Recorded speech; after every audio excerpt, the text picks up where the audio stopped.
Steve, welcome to the Pet Buzz today. We're really pleased to have you with us today. I'm excited to be here. Would you please tell us about Dogs Matter Too and what prompted you to found this organization? So Dogs Matter, we're a temporary foster program for dogs whose owners are seeking inpatient drug and alcohol treatment. So they don't have to, surrender their dog and they get a second chance. And what prompted me is a very personal journey and program for me. I'm in recovery. And when I first got sober, I was living in a sober living house and somebody knocked on my door and had a dog and had relapsed and needed to go into treatment. And she had nowhere to go and surrender her dog besides the animal shelter, which is a high risk kill shelter here in Dallas. And I thought, I can't let that happen. I took the dog and then I started thinking, doing research, and there's no programs that do this.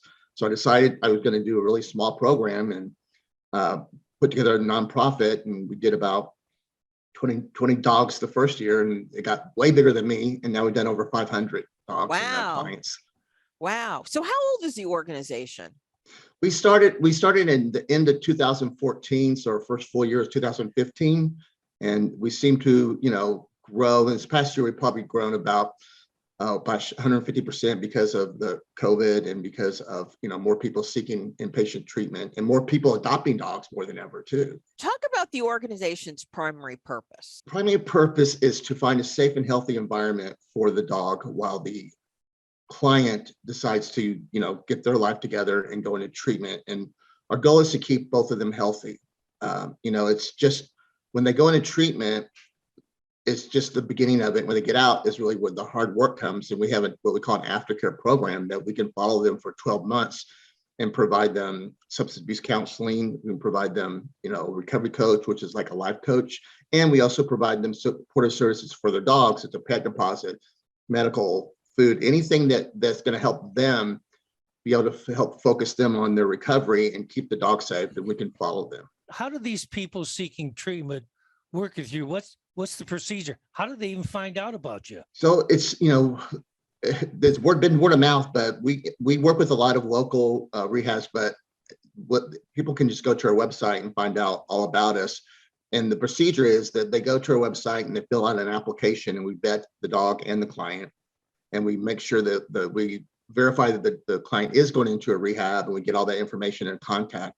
And then we get the dog where we vet them and make sure that the dog is, able to be fostered. We make sure that the dog is updated on its vaccines. If it's not spayed or neutered, we do the spayed and neutering. We do everything to get the dog healthy. And then we find a foster home for them, temporary foster home. And, we have, thank God, we really have gotten some great volunteers. People open up their homes for this, and they take the dog. And then afterwards we come and get the dog and get them back together. So they temporarily surrender the dog to you, correct? Uh-huh.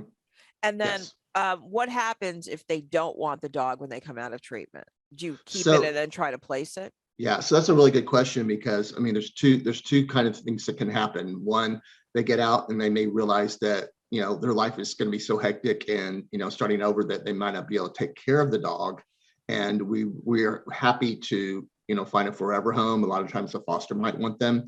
And the other issue is, like, let's say the client's not able to stay sober and they get out and they relapse and they're not able. We have the right to be able to make that decision if the dog goes back to them. If they continue to relapse and aren't able to take care of the dog, then we will find a forever home for the dog. How do you screen and find foster families?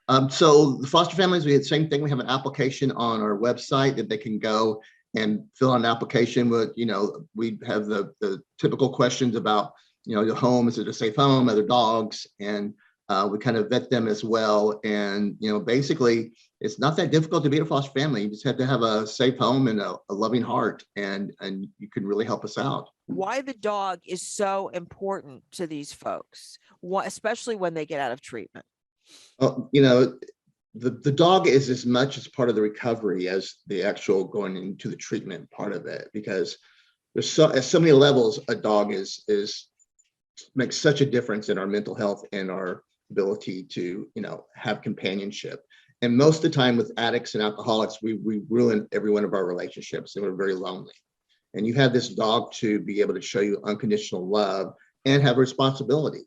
And, one of the copings we have as an addict, we have to develop coping skills for us to stay sober, in case we get triggered or we have, cravings. And the second you look into those dogs' eyes and what you see there, it helps you go, wow, I can do this for the dog.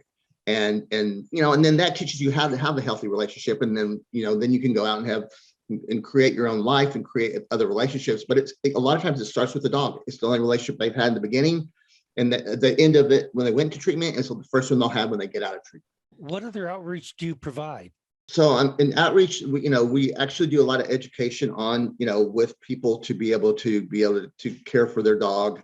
And then the other outreach part of it is the aftercare program that we're able to, stay with the dog and the client. It's all about the health and the safety of both of them. But to be honest, the dog comes first for us to make sure that the dog is safe. What can you tell our listening audience about what your organization needs? We're at the point of our organization becoming so needed that we're really looking to take this at a national level.